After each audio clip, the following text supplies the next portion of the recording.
seus dias de trabalho serão pagos 100 vezes mais do que pensaram receber. Felizes serão os que disseram aos seus irmãos: irmãos, trabalhemos juntos e unamos nossos esforços, a fim de que o Senhor, ao chegar, encontre o trabalho acabado. Pois o Senhor lhes dirá: vinde a mim, vós que sois bons servidores, vós que calastes vossos ciúmes e vossas discórdias, para impedir que o andamento do trabalho fosse com isso, sofresse com isso. Mas infeliz daqueles que por suas dissensões retardarem a hora da colheita, pois virá a tempestade e eles serão levados pelo turbilhão. E gritarão graças, mas o Senhor lhes dirá: porque pedis graça, vós que não tivestes piedade de vossos irmãos, e que vos recusaste a estender-lhes a mão, vós que esmagastes o fraco em lugar de apoiá-lo?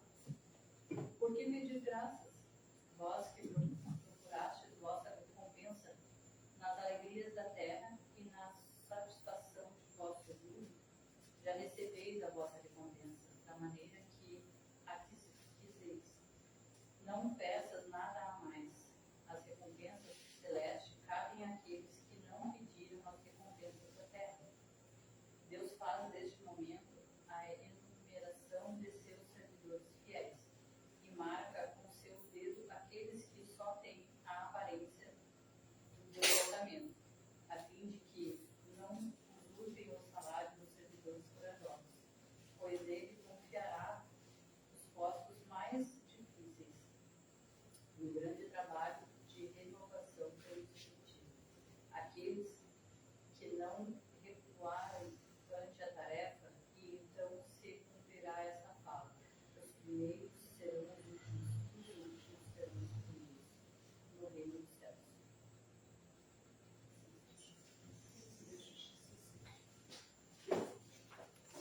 Nosso mestre Jesus nos ampare. Hoje a gente vai conversar sobre buscar antes o reino de Deus e sua justiça. Eu fui buscar nas obras, não é? Eu peguei itens para a gente colocar para a nossa reflexão. Tem as obras, Dimensões da Verdade, de Edivaldo Franco, o médium, e a Joana de Ângeles, o espírito. Luz do Mundo, também do Edivaldo, Amélia Rodrigues, do espírito. Amor como Solução, Divaldo também, Joana de Ângeles, espírito. O Pensamento de Emmanuel, Martim Peralva. Se alguém tiver interesse depois de pesquisar, tem até os capítulos esses tópicos para a gente conversar. Então, nós, humanos, andamos bem perdidos do endereço do Pai, né? Como o filho pródigo. Aquele filho que tem tudo, mas ele queria experimentar o mundo. Né? E muitas vezes nós temos tudo e queremos algo mais. Né? E a busca, todavia, entre os seres humanos, por enquanto, com raras exceções, resume-se invariavelmente na perseguição de mordomias dos bens transitórios, prazeres imediatos. Então, sempre a gente tendo como referência a história do filho pródigo, né? Agora tem os bens que a gente adquiriu, que ganhou, que conquistou, mas a gente quer sempre mais, né? Os prazeres imediatos. Devo me preparar para o amanhã, afirmam previdentes muitas vozes. Creio e necessito de Jesus, mas a família me impõe deveres de preservar algo para o futuro. Esclarecem seguros diversos aprendizes. Buscar primeiro o reino dos céus, mas não esquecer que se vive na terra, afirmam sardônicos os mais acomodados. Então a gente está vendo aqui que são várias desculpas que nós, né, para que a gente possa seguir em frente na busca do verdadeiro reino. Passa o tempo e e as oportunidades de realização íntima se transferem, sem que se reatem com a segurança que seria de desejar para uma ação elevada e libertadora. Arrimados ao velho desculpismo, no qual ocultam a indolência e a própria aceitação da inércia, preocupam-se com o futuro, que não passa de um hoje um pouco mais elástico. Busca-se amontoar dinheiro sem que, no entanto, com ele se consiga paz. Busca-se alimentar vaidades de variadas catalogações e o tempo se encarrega de dissipar as ilusões. Busca-se o poder e nele empedernecem-se o sentimento. Busca-se a autoridade, falindo desastrosamente nas diretrizes de aplicação. Busca-se o prestígio social e político para despertar-se com o caráter envelhecido, quer dizer, de vilão, né? Que muitas pessoas que têm prestígio social, mas no coração, né, não são nada bom. Busca-se admiração fugindo-se de si mesmo. As buscas não vão além dos vagos e atormentados limites do imediato. Essa busca deve ser resultado da reflexão em torno daquilo que se deseja e se realmente é importante ou lhe é atribuída a importância. A imaturidade psicológica dos indivíduos inquietos coloca nas suas metas cores róseas de fantasias que acalantam, comparando o que vem com o que possui, enganando-se naturalmente porque a sua é uma observação exterior, superficial, não profunda em torno do que observa, preferindo os sonhos e as quimeras à falta de luta e de testemunhos. Então, estão sempre transferindo aspirações para tudo quanto lhes seja mais agradável, mais bonito exteriormente, que contribua para aumentar os delírios da imaginação. No entanto, cada um nasce e renasce onde lhe é melhor para o processo de crescimento para Deus, devendo enfrentar as dificuldades naturais que se lhe apresentam porque são necessárias ao burilamento, a compreensão em torno da vida e de sua finalidade. Aqui eu vou abrir um parêntese, porque nós estamos muito imediatistas, porque é mais ou menos isso que o texto vem nos trazer, né? Então a gente quer, eu abro o celular, não funciona, eu já quero que funcione. A gente tem, imediatamente a gente quer as coisas, os resultados. E a vida não é assim.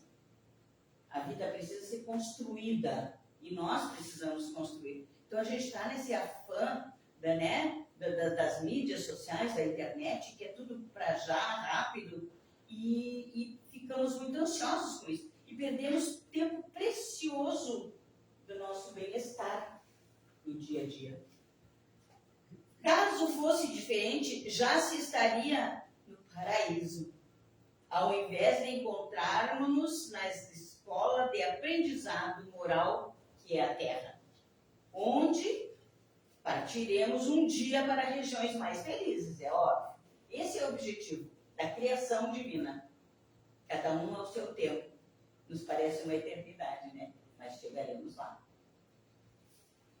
Quem não esteja, pois, habilitado para os enfrentamentos naturais do dia a dia, jamais poderá dispor de recursos para realizações mais complexas e significativas, que estão reservados aos combatentes que não se desesperam, nem abandonam com facilidade o empreendimento.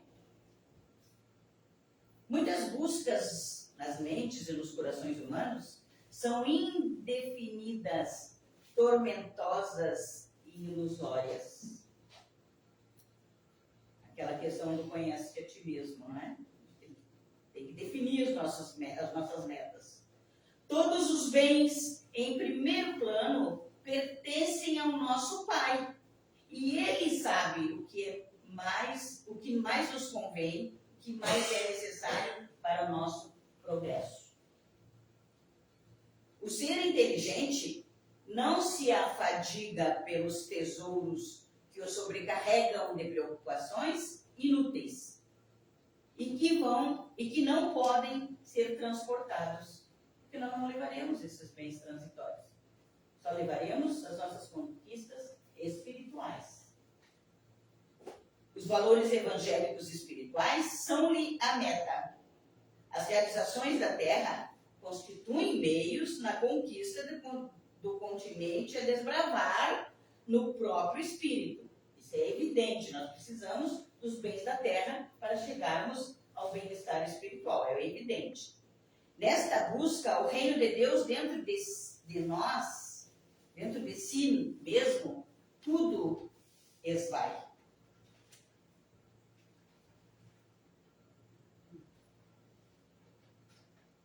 Deixa eu ver se é aqui. Não. Vamos virar a página aqui. Tudo encontra por acréscimo da misericórdia. Aqui tem uma história, vocês talvez já tenham ouvido falar, porque essa explanação eu já fiz aqui, que é da Teresa de Ávila, Teresa d'Ávila, a abnegada mística espanhola. Deu início a uma campanha para angariar meios a fim de erguer um mosteiro para ensinar austeridade moral e dignificação cristã às jovens noviças que ela tutelava. Então saiu com esmoleira. Visitando o garboso nobre, a quem solicitou auxílio, deste não recebeu a mínima consideração e ainda tripudiou dela. Do que valem Teresa e Três Coroas? Teria inquirido ele sarcástico, considerando os poucos bens que dispõe a lutadora cristã. Inspirada, no entanto, ela respondeu: de nada valem e nada podem fazer Teresa e Três Coroas, que eram os valores que ela tinha das moedas. Mas Deus, Teresa e Três Coroas, tudo podem.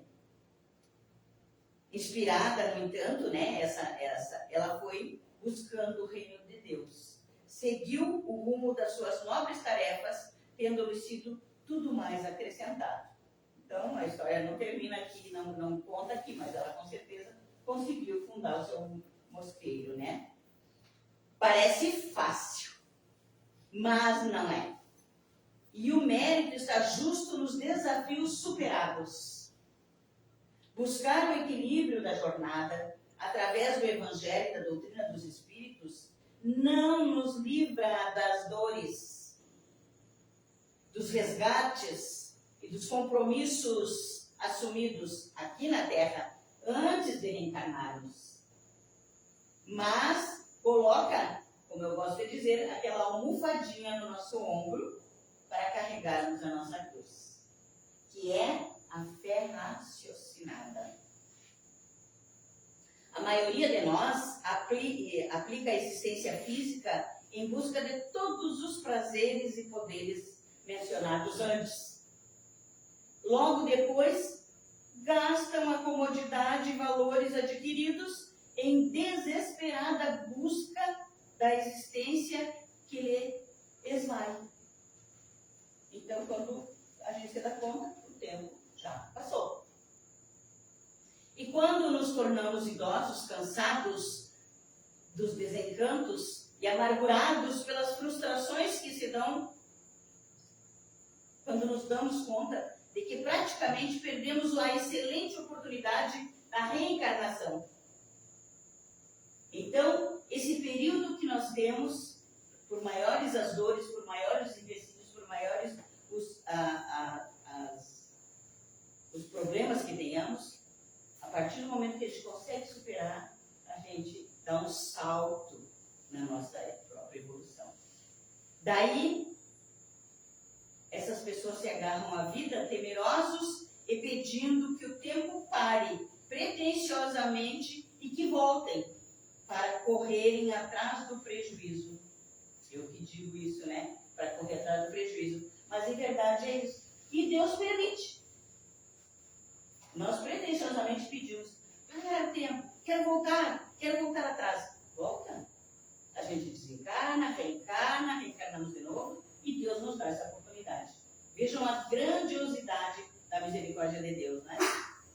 No entanto, uma só conquista lhe bastaria, a busca do reino de Deus, que ao consumar-se na terra, enriquece o espírito de sabedoria e paz para sempre. Porque tudo que a gente conquista espiritualmente, só nós podemos botar a perder. Ninguém vai nos tirar. Todas as nossas conquistas. É para sempre. Após essa aquisição, a existência física ocorre em clima de bênçãos. As dores se convertem em experiências. E as aspirações imediatas cedem lugar a realizações incomparáveis de bem-estar interior.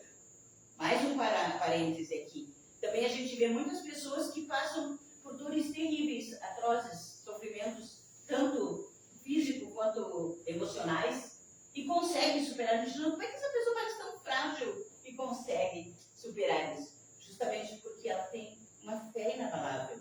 E ela consegue superar isso aí. Não é fácil. Claro que não. Ninguém está dizendo que é fácil, né? Nem Jesus disse que era fácil. Mas é possível superar. Certamente que se deve promover o progresso, buscar os recursos que tornam digna a existência, facultando o necessário para desenvolver-se a capacidade de crescimento interior, de relacionamentos saudáveis, de realizações nobilitantes. O verdadeiro sábio conhece-se a si mesmo, supera as injunções penosas do trânsito existencial, mantém-se ativo, nunca desistindo de alcançar os patamares espirituais. Em se conhecendo, ilumina-se no amor e permanece como foco da claridade onde se encontre, diminuindo a sombra ameaçadora. Por isso Jesus foi enfático em afirmar: mas buscai primeiro o reino de Deus e sua justiça, e todas as coisas vos serão acrescentadas. Isso está em Mateus, capítulo 6, versículo 33. Então, é isso aí, né? A gente, quando sintoniza com o bem, com as coisas espirituais, as coisas não vão sumir, os problemas não vão sumir da nossa frente. Mas nós vamos ter a capacidade da aceitação. E isso é o que a espiritualidade espera de nós. Quando se busca o essencial, o secundário perde o significado, cedendo espaço ao que é imprescindível, portanto, valioso. Não há esmorecimento se dificuldades surgem, criando embaraços ao prosseguimento do ministério. Os desafios transformam-se em dinâmica, impulsionando o avanço sem recuos dispensáveis. Há um jovem que perguntou ao mestre o que era mais importante fazer para entrar no reino dos céus. O Senhor redarguiu: se alguém quiser vir após mim, negue-se a si mesmo e tome a sua cruz e me siga. Está em Marcos, capítulo 8, versículo 34. Renunciar-se a si mesmo. Uma coisa bem difícil, né? No nosso dia a dia. Usando a razão, né? Uma coisa bem difícil, né? Renunciar-se a si mesmo. Enquanto prevaleça o ego no bojo das aspirações, as buscas buscas humanas tombarão no vazio existencial. Enquanto se considere a felicidade como algo que enriquece o corpo de prazer, frustra-se todo aquele que neste padrão desfruta. Enquanto se espere alcançar na glória e na fama, no dinheiro e na posição política, social, artística, religiosa, científica, o degrau máximo, surge o desencanto e, com a morte física, a perda dessa mentirosa aquisição. Porque, claro, são coisas aqui da Terra, né? Então, é uma aquisição fugaz. Emmanuel diz assim: dinheiro na estrutura social é comparável ao sangue no mundo orgânico. Circulando, garante a vida. Parado, acelera a morte.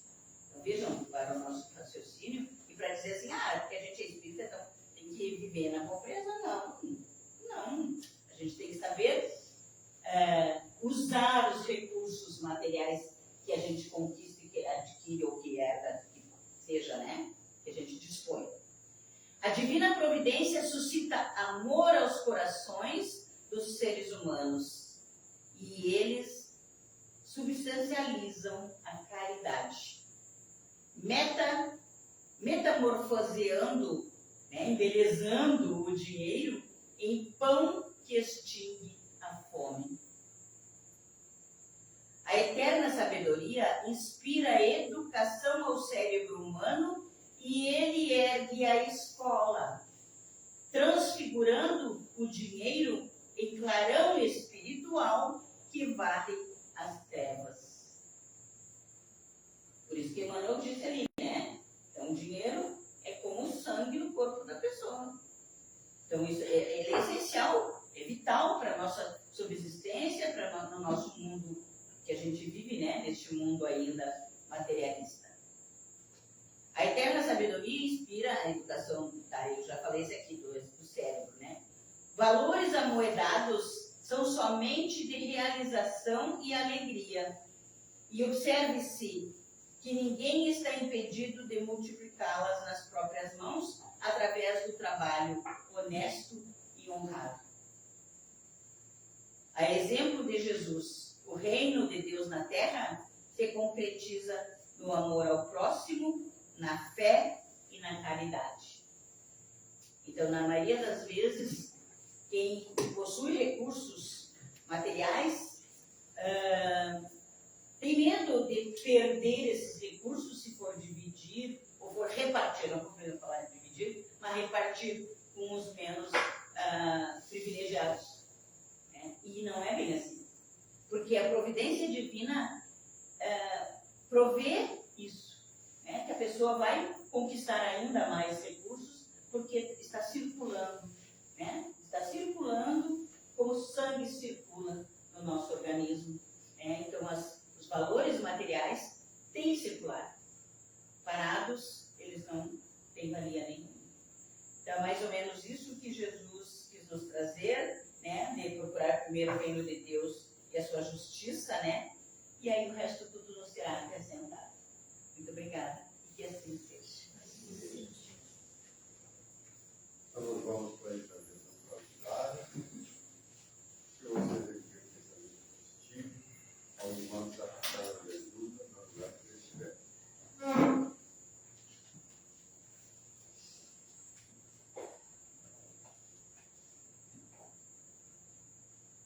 Neste momento em que estamos com o coração e as mentes abertas, Mestre querido, queremos aproveitar para orar, para pedir, para nos ligarmos cada vez mais com a espiritualidade, pedindo que não dispenses essa equipe amorável de Eurípides Barçanufo, que nos ampara, que nos intui, que nos protege. Que a gente possa ser um pontinho de luz onde quer que estejamos. Que todos que se aproximem de nós sintam a tua presença, Jesus no nosso coração, nas nossas atitudes. Queremos, Jesus, orar por aqueles nossos irmãos que estão com os nomes na caixinha, que eles recebam uma visita fraterna de espíritos bondosos e consoladores. Pelos nossos entes queridos que já partiram para a verdadeira vida, que eles tenham a certeza, um dia estaremos todos juntos, aí no mundo espiritual ou aqui na Terra, como for necessário para o nosso adiantamento. E aqueles, Jesus, que partiram para a espiritualidade, sem conhecerem o Teu Evangelho, que eles possam receber todo o amparo e o encaminhamento para um local de refazimento, onde eles, com certeza, terão tudo quanto necessitam para o seu progresso. Queremos, Jesus, orar pelos nossos irmãos de jornada, aqueles que se encontrem em um leito de dor, nos hospitais. Hoje eu quero mencionar o nome da minha amiga Rosa, que ela sinta a presença amiga do mundo espiritual, amparando-a, e todos aqueles outros nossos irmãos que estão em um leito de dor, seja em casa, sejam nos locais de acolhimento. Que os nossos irmãos de jornada que se encontrem nos presídios, nos manicômios, nos asilos, nas casas de passagem, que eles possam ser acolhidos e possam ter a certeza de que o mundo espiritual age através de cada um desses irmãos que estão trabalhando nessas casas, nesses locais.